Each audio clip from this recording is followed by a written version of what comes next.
Lerne richtig imkern mit Online-Kursen nach guter imkerlicher Praxis der Professor Ludwig Armbruster Imkerschule. Wir begleiten unsere Fördermitglieder durchs Bienenjahr mit einer wöchentlichen Online-Sprechstunde. Unsere Kurse sind die ideale Ergänzung zum Anfängerkurs im Imkerverein oder zur Praxisarbeit mit einem Imkerpaten.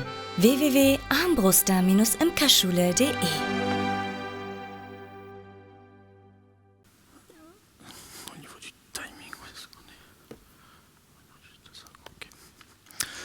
Maintenant, je voudrais parler d'une molécule que l'on trouve dans le corps des abeilles que vous devez absolument connaître.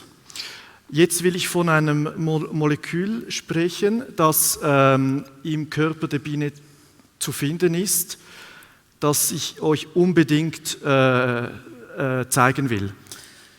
Donc cette molécule, c'est une lipoglycoprotéine synthétisée par les corps gras. Désolé pour la traduction. Dieses Molekül heißt Lipo irgendwas. Es ging zu schnell. C'est écrit quelque part? C'est écrit là, mais c'est écrit lipo. Lipoglycoprotein, das ist ein Protein, synthetisiert durch den Fettkörper. Cette molécule permet de sécréter la gelée royale. Dieses Molekül ermöglicht die Sekretion von Gelée Royale. Cette molécule renforce l'immunité. Dieses Molekül stärkt die Immunität. Cette molécule augmente la longévité des abeilles. Es verlängert auch das Leben. C'est une réserve de protéines. Es ist eine Proteinreserve. Ça permet d'élever du couvain sans pollen. Es ermöglicht Brut aufzuziehen ohne Pollen. C'est une molécule qui est impliquée dans la répartition du travail dans la colonie. C'est tout en bas. Répartition, c'est pour moi, je comprends pas trop. La répartition du travail, la répartition des tâches. Le fait que les abeilles font différents travails. Ah oui, d'accord, j'ai compris. Les nourrices, les butineuses, ça équilibre. Die Arbeitsteilung, genau, sorry. Das steuert diese Arbeitsteilung. Dieses Molekül steuert diese Arbeitsteilung. Voilà. Et cette molécule est un précurseur du jaune d'œuf. Précurseur, ça veut dire que ça permet de fabriquer le jaune d'œuf. Cette molécule permet de fabriquer le jaune d'œuf. Ah oui. Dieses Molekül ermöglicht auch das Eigelb zu produzieren. Voilà. Et donc c'est la vitellogénine. Und das ist die Vitellogenine. Voilà. Vitellogenine. Voilà. Cette molécule est très très importante pour les abeilles et il faut bien comprendre cette notion-là pour comprendre la dynamique des colonies. Also das ist ein sehr wichtiger Stoff für die Bienen und deswegen ist es sehr wichtig, dass man auch diesen Stoff gut versteht. Dans une expérience scientifique qui a été conduite, on se rend compte que les nourrices alimentent le couvain, mais aussi les butineuses. Alors, les nourrices alimentent le couvain, mais également les butineuses. Okay. In einem Versuch oder einer Studie hat man festgestellt, dass die Futterbienen sowohl die Brut wie auch die Sammelbienen füttern. Et si on donne des protéines le soir à une ruche, und wenn man am Abend einem Volk Proteine gibt, le lendemain on en retrouve 25% dans le corps des ouvrières. Wird man am nächsten Tag 25% von diesen Proteinen im Körper der Biene finden. Sous forme de vitellogénine. In Vitellogenin-Form. Or, les abeilles âgées, les butineuses, n'ont pas de corps gras et ne peuvent pas fabriquer la vitellogénine. Hingegen die Sammelbienen verfügen nicht über diesen Fettkörper und können kein Vitellogenin produzieren. Donc ce sont les nourrices qui ont consommé ce pollen et qui l'ont distribué aux butineuses. Das heißt, es sind die Füttererbienen, die den Pollen verdaut haben und diesen aber wiederum als Futtersaft abgeben an die Sammelbienen. Voilà, donc ces échanges permettent aux butineuses de vivre plus longtemps. Und dieser Austausch ermöglicht wiederum den Sammelbienen länger zu leben Et à la reine de pouvoir pondre.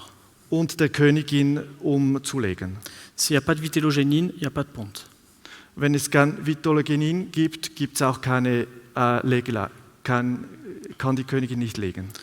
Je reviendrai sur cette notion par la suite. Ich komme dann zurück später. Maintenant, je vais vous parler de la longévité, la longévité des abeilles. Jetzt will ich über die Langlebigkeit der Bienen sprechen. La longévité, c'est vraiment la clé du dynamisme. Die Langlebigkeit ist der Schlüssel zur Vitalität des Volkes. Donc il y a des calculs qui ont été faits par des scientifiques. Es hat Berechnungen gegeben von Wissenschaftlern. Ce sont des modélisations mathématiques. Das sind mathematische Diskurse. Et on peut voir à gauche, donc, Man kann ici, links sehen, à gauche, Oui. Où on a, enfin, dans tous les cas, il faut faire attention à l'échelle qui n'est pas la même. Ici, on a la population, et là, on a l'évolution avec on a le temps. Oui, okay. Also man muss schauen, links ist die Population in Individuen, oder? Le nombre d'abeilles. En fait, on a démarré à 15 000, et ici aussi à 15 000. Il faut faire attention à l'échelle Oui. qui n'est pas la même. Also die Skala ist verschieden rechts und links. Man muss das einfach beachten. Links sieht man die vertikale Achse ist für die Bienenanzahl, steht für die Bienenanzahl, unten für die Zeit. Voilà. Et donc en rouge, on a l'évolution de la taille de la colonie, l'évolution de la taille de la colonie selon le temps. Ja, und die rote Kurve zeigt die Entwicklung des Volkes. Dans tous les cas, on considère qu'il n'y a pas de varroa. In jedem Fall geht man davon aus, dass es kein Varroa hat. Que la colonie démarre à 15 000 abeilles. Dass das Volk mit 15.000 Bienen startet. Et que la reine pond 1500 œufs par jour tous les jours. Und dass die Königin täglich 5.500 Eier legt. Donc c'est évidemment théorique. Nun, es ist absolut theoretisch. Ça n'existe pas dans la nature. Es wird so in der Natur nicht existieren. Mais ça permet de se rendre compte.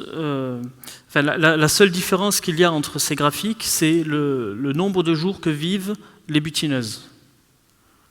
C'est la durée de butinage. Das hilft eigentlich, um aufzuzeigen, wie lange die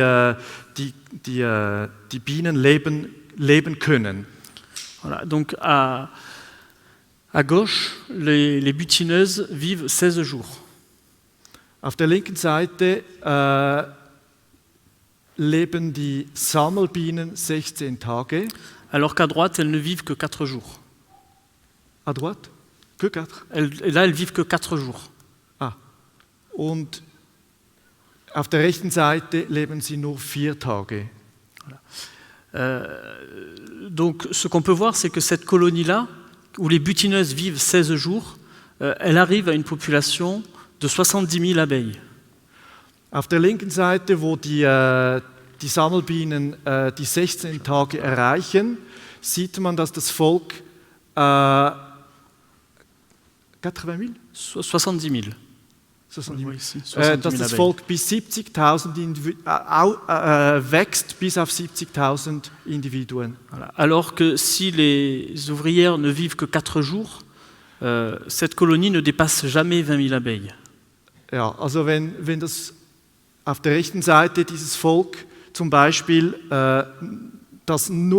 wo die Sammelbienen nur 4 Tage leben, das wird dann eine Größe von knapp 20.000 Individuen erreichen.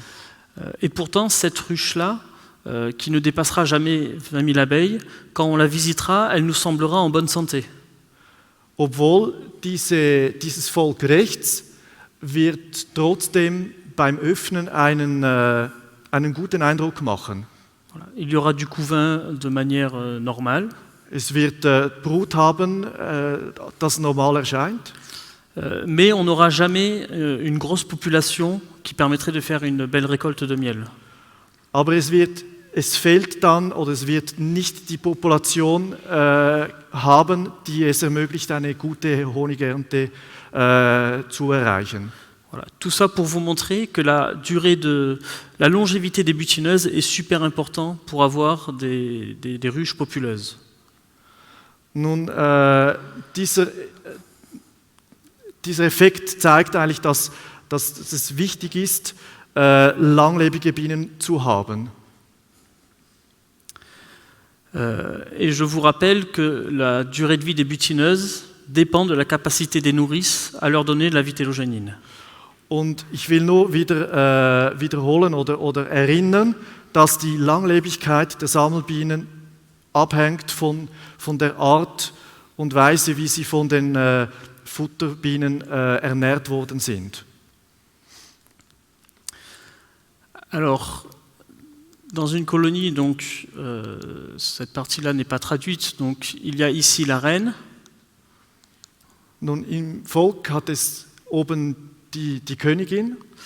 La reine peut vivre, disons, biologiquement jusqu'à 5 ans. Die Königin kann biologisch gesehen bis 5 Jahre alt werden. Et elle a un taux de vitellogénine très élevé.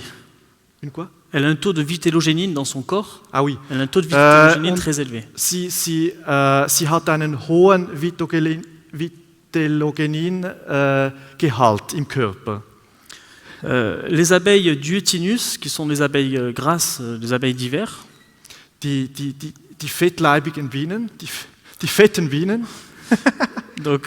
Donc ces abeilles ont un taux de vitellogénine dans leur corps très élevé et elles peuvent vivre 2 ans d'un point de vue biologique. Und also die fetten Bienen haben ebenfalls einen sehr hohen Anteil an Vitellogenin im Körper und haben biologisch gesehen die Möglichkeit, theoretisch 2 Jahre alt zu werden. Les butineuses, quant à elles, ont un taux de vitellogénine qui est faible dans leur corps. Ja. Hingegen die Sammelbienen haben einen tiefen Gehalt an Vitellogenin. Et elles ont une durée de vie d'à peu près 15 jours. Und leben halt entsprechend weniger, die 15 Tage im Schnitt. Voilà. Les nourrices, elles ont un taux de vitellogénine élevé et elles peuvent vivre 3 semaines. Die Futterbienen haben wiederum einen erhöhten Vitellogenin-Gehalt und können die 3 Wochen alt werden. Oula, pardon, j'étais trop loin. Donc, j'ai schématisé sur ce schéma que les nourrices vont consommer le pollen. Nun, ich habe mein Schema so aufgebaut, dass die Futterbienen den Pollen bekommen.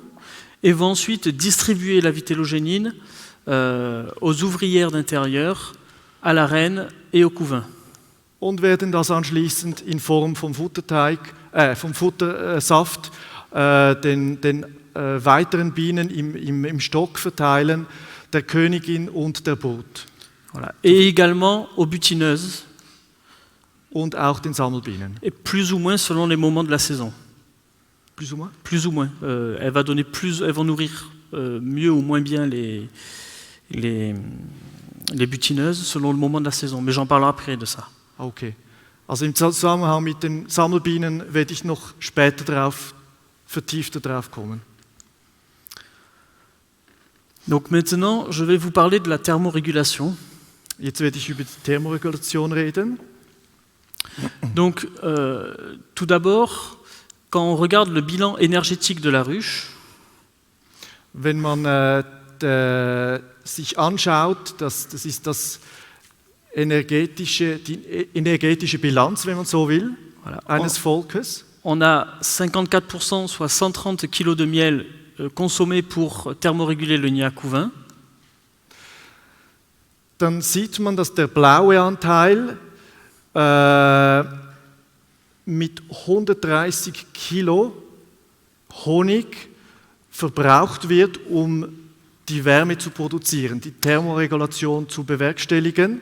Das sind in Prozent 54%. Voilà. Et on a 15 kilos qui sont utilisés pour thermoréguler la grappe hivernale. Und wir haben nur 15 Kilo, die für das Überwintern verbraucht wird. Cela représente donc 145 kilos par an. Das heißt, zusammengerechnet macht das 145 Kilo pro Jahr. Soit 60% de la production de miel de la colonie qui est dédiée pour thermoréguler la ruche. Entsprechend 60% vom Gesamthonig, der Gesamthonigleistung dieses Volkes oder des Volkes pro Jahr. Je vous montre ce diagramme pour que vous preniez conscience du gain de production que l'on peut avoir si on isole les ruches. Ich möchte Ihnen dieses Bild zeigen, um zu vergegenwärtigen oder aufzuzeigen, was das Volk an Produktion fähig ist. Ja. C'est comme dans nos maisons qui sont de plus en plus isolées pour économiser du fuel ou de Und das l'énergie. Prinzip ist auch anwendbar zum Beispiel auf die menschliche Behausung, die immer besser isoliert wird. On peut voir aussi que les ruches que nous utilisons aujourd'hui n'ont rien à voir avec les troncs d'arbres dans lesquels les abeilles se sont développées et sélectionnées pendant des milliers d'années. Also man muss sehen, dass die jetzigen Beuten, die heutigen Beuten überhaupt nichts zu tun haben mit der ursprünglichen Behausung der Biene. Voilà. Et il y a 4 à 7 fois plus de pertes thermiques dans les ruches modernes que dans les ruches en troncs d'arbres. 4 à 7 fois plus de pertes thermiques. Es ist feststellbar, dass in den heutigen Beuten ein Wärmeverlust von 4 bis 7 Mal dessen beträgt, was ursprünglich in einem hohlen Baum der Fall war. Donc une des particularités de l'abeille, c'est qu'elle élève son couvain dans des conditions qu'elle maîtrise et qui ne dépendent pas des conditions extérieures. Die Eigenheit des Volkes ist, oder die Eigenschaft, dass die Bienen ihre Brut immer konstant zu einer konstanten Temperatur beibehalten, unabhängig von den äußeren Einflüssen. Voilà. Et donc elles vont toujours chercher à réguler et à conserver une température constante du couvain. Ja, und entsprechend wird das Volk immer diese konstante Temperatur aufrechterhalten wollen. Quelle que soit la température extérieure. Egal was außen passiert. Voilà. Donc si jamais les températures chutent, des mécanismes vont être mis en œuvre pour revenir à cette constante de 35 degrés. Und sobald die Außentemperatur fällt, werden Mechanismen aktiviert, die wiederum das ausgleichen können im Innern des Volkes. À l'inverse, si la température augmente, d'autres mécanismes sont mis en œuvre pour retourner à cette température de 35 degrés. Und auch wenn es das Umgekehrte passiert, es heizt sich übermäßig auf außerhalb des Volkes, dann werden wiederum Mechanismen aktiviert, die eine Reduktion, eine Kühlung bewirken. Donc c'est ce que l'on appelle en biologie une régulation homéostatique. C'est peut-être compliqué le terme. Un peu compliqué. Si tu ne le traduis pas, c'est pas grave. Voilà. Et donc c'est la diversité des superfratries qui permet d'avoir une régulation fine et précise de la température. Alors, c'est la diversité des superfratries. Le fait qu'une reine soit accouplée par une diversité de faux-bourdons. De génétique. Voilà, okay. De génétique différente. Das heißt, die Gendiversität im Prinzip, die die Königin in sich hat, wird die Möglichkeit, um diese Regulation zu bewerkstelligen, beeinflussen. Das heißt, je mehr Diversität, desto feiner ausgebildet kann diese Thermoregulation gemacht werden. Vous pouvez trouver toutes ces précisions et tous ces détails, si vous voulez l'approfondir, dans le livre de Jürgen Tautz. Also diese Informationen sind im Prinzip alle in diesem Buch von Jürgen Tautz vertiefter auch ersichtlich, nachschaubar auch. Donc maintenant, je vais vous parler des mécanismes qui sont mis en œuvre par la colonie pour chauffer. Jetzt werde ich über die Mechanismen sprechen, die vom Volk produziert, also die wirken, die Wärme zu regulieren. Donc pour se chauffer, les abeilles vont contracter leurs muscles thoraciques. Zu heizen wird die Bienen mit den Brustmuskeln diese aktivieren, die Wärme zu produzieren. Donc c'est ce que l'on voit en jaune ici sur cette photo. Das ist das, was man gelb sieht. Un rayonnement thermique part dans toutes les directions. Eine Wärmestrahlung geht in jede Richtung gleich weg. Strahlt gleich weg. Ja. Donc, en cas de chute de température, le premier mécanisme qui est mis en œuvre par les abeilles, ça va être de se grapper. Das heißt, wenn die Außentemperatur fallen würde, dann ist der erste Mechanismus, dass die Bienen sich zusammenziehen. Voilà. Et donc elles vont former une coquille, à l'extérieur de cette grappe. Und sie werden eine Schale bilden. Avec les abeilles qui ont la tête tournée vers l'intérieur. Wo jede Biene den Kopf nach innen positioniert hat. Voilà, les poils thoraciques seront entremêlés les uns aux autres. Die Körperbehaarung wird mit den Nachbarinnen sich verhängen und verbinden. Voilà. Et elles peuvent créer une atmosphère totalement étanche à l'air. Und sie können so eine absolut dichte Schicht bilden nach außen. Voilà. Quand ça se produit, le couvain qui est à l'extérieur peut être délaissé, comme on le voit sur cette photo. Bei dieser Wabe sieht man, dass die Außenbereiche, die Brut hat gelitten da. Donc cette photo, je ne l'ai pas prise chez moi parce que moi, ça, je ne le vois plus sur mes ruches. Also dieses Foto habe ich nicht bei mir gemacht, weil bei mir existieren solche Waben nicht mehr. Pour essayer de visualiser le mode de chauffage qu'ont les abeilles, donc le fait de se chauffer par rayonnement. Aufzuzeigen, wie die Wärmestrahlung von den Bienen ausschaut. Avec Marc Guillemin, nous avons pris un ballon sur lequel nous avons mis une lampe pour symboliser une grappe qui rayonne. C'est quoi En fait, c'est un ballon. Un ballon? C'est un ballon qu'on a éclairé, mais ça permet de visualiser une grappe qui rayonne. Oui. Mit Marc zusammen habe ich den Versuch gestartet und habe einen Ballon genommen und von innen beleuchtet. Und auf dem Foto sieht man eigentlich, wie die Strahlung überall hingeht. Einfach zum Visualisieren. Et donc ce qu'on peut voir, c'est que ce rayonnement rebondit, il est réfléchi si on met la grappe au contact de surfaces réfléchissantes. Nun, wenn die Traube gegen einen reflektierenden Gegenstand gehalten wird, oder in diesem Fall den Ballon. Et là, on peut voir la même photo où on a enlevé, on a remplacé ce qu'on appelle la chaussette par un plancher grillagé. Ouais. Auf dem Mittelfoto sieht man jetzt, wo man die Bodenreflexion, das ist einfach die Folie, die unten gelegen hat, die hat man weggenommen und dann schaut es so aus.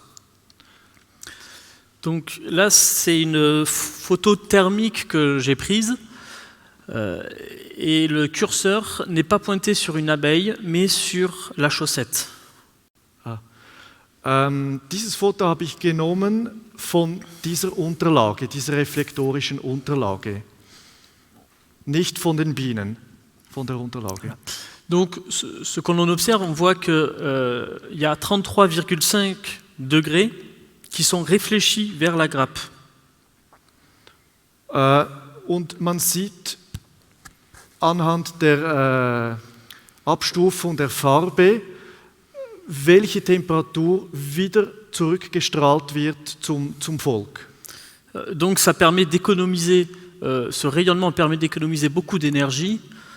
Parce que ça, pour les abeilles, chauffer, c'est aussi fatigant que de ventiler ou que de voler. Ja, also das zeigt im Prinzip einfach auf, was an Energie gespart werden kann, welches sonst von den Bienen mühsam wieder produziert werden müsste. Sur cette photo, c'est l'ouverture d'une ruche. Où on peut voir que ceci là, c'est le couvre-cadre isolant. Ja. Donc, dieses Foto ist gemacht worden beim Öffnen eines Volkes, eines Ablegers. Und oben sieht man die Folie, die reflektorische Folie, wie die erwärmt ist. Donc ici, nous avons la grappe d'abeille, mais là, ce que l'on voit, c'est le rayonnement thermique, comme si c'était un miroir. Ja. Also unten sieht man das Rote, das ist das Volk, das die höchste Wärme produziert. Oben sieht man im Prinzip die Rückstrahlung, ist wie ein Spiegel. Donc les pipes sont positionnées de chaque côté de la grappe. Und rechts und links in Gelb sieht man die Pipschiede, die da positioniert sind, rechts und links. Dans cette ruche, il y a une autre pipe ici, et donc là, c'est ce qu'on appelle la chambre 1 et la chambre 2. La deuxième chambre, elle s'appelle comment? La chambre 2. Chambre 1 et chambre 2. Ah, okay. Links, ganz links sieht man, dass noch ein drittes Sheet positioniert ist. Und zwischen dem ganz linken Sheet und dem ersten oder in der Mitte bildet das ein neues Zimmer und er nennt das Zimmer 2. Das warme, wo das Volk drin ist, Zimmer 1 und links ist Zimmer 2.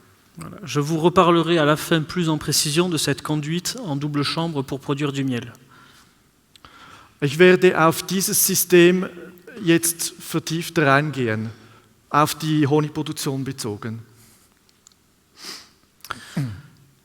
Alors, les abeilles, quand elles se chauffent, elles ne chauffent pas l'air. Quand les abeilles se chauffent, elles se chauffent par rayonnement, ça veut dire qu'elles ne chauffent pas l'air. Man muss wissen, dass wenn die Bienen heizen oder sich aufheizen, dann heizen sie mit Strahlung und sie wärmen sich mit Strahlung und nicht die Luft. Sie wärmen nicht die Luft, die dann wiederum die anderen Bienen wärmt oder den Raum. Alors que chez moi, pour me chauffer, je vais chauffer de l'eau pour chauffer de la fonte, pour chauffer l'air. Hingegen bei uns, wir heizen warmes Wasser auf, wiederum die Luft zu erwärmen, damit wir wieder warm haben, oder? Donc l'air chaud étant plus léger que l'air froid, on se rend compte que les surfaces hautes de la maison sont plus chaudes que les surfaces froides. Und da wir wissen, dass warme Luft leichter ist und aufsteigt, sieht man an diesem Bild in einem Haus, in einer Wohnung, dass die oberen Wände wärmer sind als unten. Alors que quand j'observe une ruche, je me rends compte sur cette photo, donc c'est une photo qui est prise au printemps, qui faisait frais, j'ai une température plus élevée en dessous, en bas du cadre, oui, qu'en haut du cadre. Donc j'ai l'inverse de ce que je vois dans ma maison. Und jetzt, wenn ich im Frühling ein Volk anschaue, eine Wabe ziehe, dann bemerke ich, dass im unteren Bereich die Temperatur höher ist als im oberen Bereich der Wabe. Also genau umgekehrt. Voilà. C'est aussi parce que la chaleur est transmise par le déplacement des abeilles vers le trou de vol. Das ist vor allem gegeben, weil die Bienen, die gegen das Flugloch gehen, diese Wärme mitnehmen. Mais on voit clairement que les abeilles ne se chauffent pas en chauffant l'air.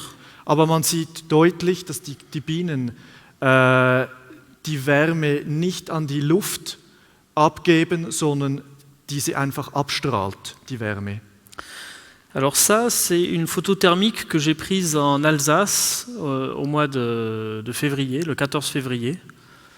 Das ist ein thermisches Foto, das ich im Elsass im Februar gemacht habe. Je venais de faire une formation sur les pipes. Das war im Zusammenhang mit einem Studiengang über die Produktion dieser Schiede, Pips. Et suite à cette formation, on a été sur des ruches et on a enlevé ce cadre qui était en rive de la grappe. Und in diesem Lehrgang haben wir diese Wabe gezogen, die eine Außenwabe war, also eine, ja.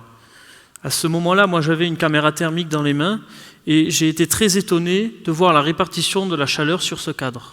Und in diesem Moment hatte ich meine Kamera dabei und war dann erstaunt, wie die Wärmeverteilung ersichtlich wurde auf dieser Wabe. Voilà. Il y avait des abeilles, il y avait un tout petit peu d'abeilles qui étaient dans cette zone-là. Es hat in dieser Zone, wo es rot jetzt ist, am meisten Bienen. On a secoué les abeilles pour mettre une pipe à la place de ce cadre. Und wir haben die Bienen abgeschüttelt, um an dieser Stelle das Schied zu setzen. Et j'ai été surpris de voir que la chaleur partait vers le bas. Et là, il y avait comme une barrière qui empêchait la chaleur de partir à l'arrière du cadre. Und ich war erstaunt zu sehen, dass die Wärme tendenziell nach unten ging und es eine klare Linie zwischen kalt und warm war. Donc je précise que l'entrée était de ce côté. Und auf der unteren rechten Seite ist das Flugloch. Donc je vous montre le même cadre en photo normale. Das ist die gleiche Wabe in Normalfoto. Et ce qu'on se rend compte, c'est que sur cette barrière-là, il y a des provisions. Toute cette zone est remplie de miel et de pain d'abeille, est remplie de provisions. Und somit ist ersichtlich, dass der linke Teil mit Vorrat gefüllt ist, mit Futter. Voilà. Ça montre bien que la chaleur se transmet par conduction à l'intérieur de la cire.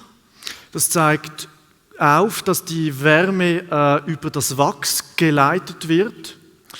Mais que si une alvéole est remplie, la chaleur ne se transmet plus par conduction.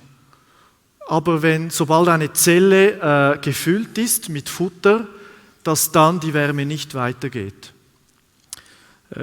Il faut en tenir compte quand on prépare les ruches pour l'hiver, de leur donner des bonnes provisions, parce que c'est aussi une manière de mieux thermoréguler le couvain quand le couvain est entouré de provisions. Das ist etwas, das man auch berücksichtigen muss bei der Vorbereitung auf den Winter, dass die Brut schön eingepackt ist mit Futter.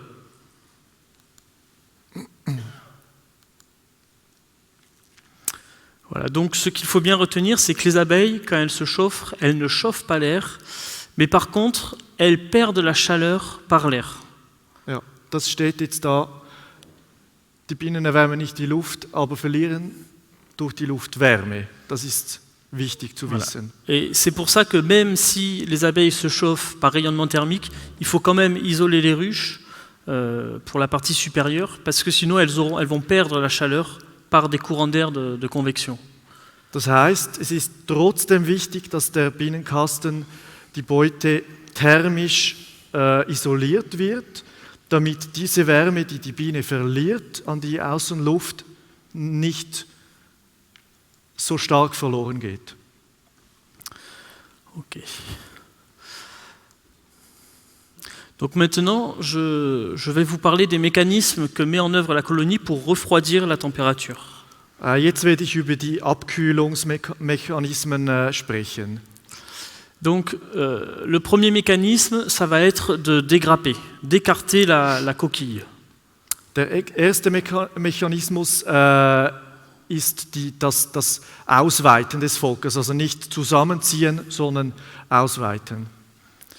Le deuxième mécanisme, ce sera de ventiler, de faire des couloirs de ventilation.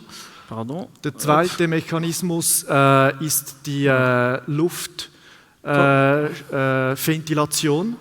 Voilà, on le voit très bien sur ce schéma où les abeilles Das sieht man font des couloirs. auf der rechten Seite diese Kanäle, die offen bleiben. Et ensuite, si la température continue à monter, le troisième mécanisme qui sera mis en œuvre, ce sera de faire évaporer du nectar sur le bord des alvéoles. Évaporer l'eau du nectar. Im Fall, dass es noch weiter steigt, die Temperatur, wird ein weiterer Mechanismus dazukommen, der da Flüssigkeit verdampft. Das heißt, Nektar wird auf den Zellrändern verdampft oder Wasserdampf, oder? Voilà. Parce que l'évaporation est une réaction chimique qui consomme de la chaleur. Weil das Verdampfen konsumiert oder nimmt Wärme weg, dieser Prozess.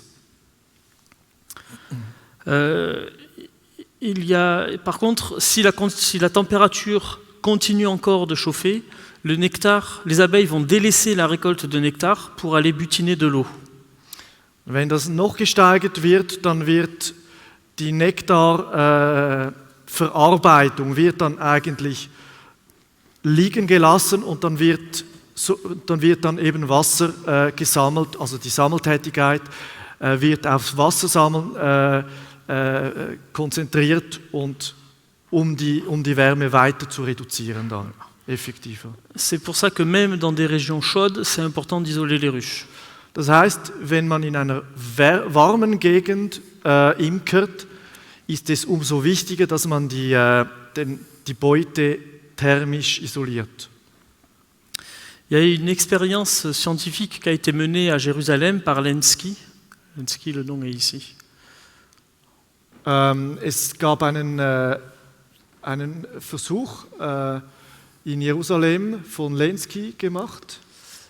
Et il a comparé la production de miel de ruches qui étaient peintes avec un toit, avec de la peinture à la chaux, des ruches qui étaient à l'ombre et des ruches qui étaient au soleil.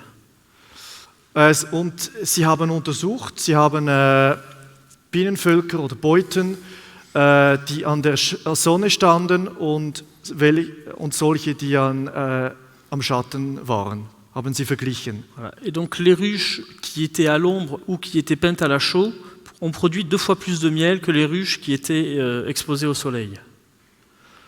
Und in dieser Gegend haben die Bienen, die am Schatten standen, haben combien de plus? Le double, 2 fois haben plus. Das Doppelte an Honig produziert wie die an der Sonne. Là, c'est des mesures de température que j'ai fait pour tester mes toits en bois et en polystyrène. Lorsqu'on avait une grande canicule, et ce qu'on se rend compte, c'est qu'il faisait 55 degrés au-dessus du toit, alors que c'est un toit en bois, et 43 degrés en dessous. Also ich habe die Temperatur messen wollen, als eine große Hitzewelle war im Sommer. Und man sieht dann gut, auf der Außenseite des Daches ist es 55 Grad und im Innern, also auf der unteren Seite, nur noch 43 Grad. Donc, de toute évidence, dans ces conditions, mon système n'est pas suffisant, mais je ne vous laisse pas imaginer les températures qu'il y avait sur des toits en tôle chez les voisins, chez les autres apiculteurs. Also man sieht, meine Verbesserungen haben einen deutlichen Unterschied bewirkt, einen Temperaturunterschied. Ich will mir aber nicht vorstellen, wie das wäre, wenn das nicht gewesen wäre, diese Zusatzisolation und nur das Blechdach direkt auf dem Volk. Ich will mir das so nicht vorstellen. On pourrait faire cuire un œuf sur les toits métalliques. Ja, das wird wahrscheinlich möglich sein, ein Spiegelei darauf zu kochen. Maintenant, je vais vous parler de la grappe hivernale, mais au niveau du timing, est-ce que c'est peut-être l'heure de la pause? Je ne sais pas. Kurze Pause. D'accord, un quart d'heure. Un quart d'heure avant la pause. Et puis la pause. Okay. Lerne von Anfang an richtig imkern. Mit Online-Kursen für Einsteiger, Anfänger und Fortgeschrittene. Wir begleiten unsere Fördermitglieder durchs Bienenjahr mit einer wöchentlichen Online-Sprechstunde. Mit uns lernst du das Wesen des Bienenvolkes zu verstehen. Buche jetzt deinen Online-Kurs bei der Professor Ludwig Armbruster Imkerschule. www.armbruster-imkerschule.de